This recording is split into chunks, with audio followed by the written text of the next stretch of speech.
Good morning সবাইকে। আজকে বেরিয়ে পড়লাম যেই ব্রাইডকে বিয়ে আর বিদায়তে আমি সাজিয়েছিলাম তাকে আজকে রিসেপশনের লুক সাজাতে যাচ্ছি সেই বহু দূরে, একদম মাঝদিয়াতে ভীমপুরে।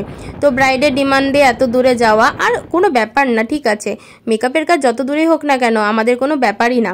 তো যাই হোক, ওখানে চলে এসেছি, একটু খাওয়া দাওয়া করে নিয়ে রুমে বসলাম, বসে ওদের ভাত কাপড়ের নিয়মগুলো একটু দেখছিলাম, দেখে আমরা নিজেরাই হাসাহাসি করছিলাম যে সবার বিয়ে হয়ে যাচ্ছে, আমাদের কি আর বিয়ে হবে না।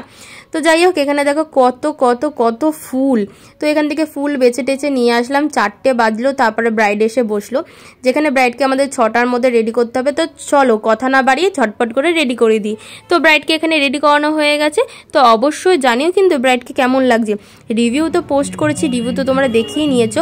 আর তোমরা কিন্তু তোমাদের স্পেশাল ডেতে বুক করতে একদম ভুলো না, নিয়াস মেকওভার অ্যান্ড স্টুডিয়ান স্যালনকে।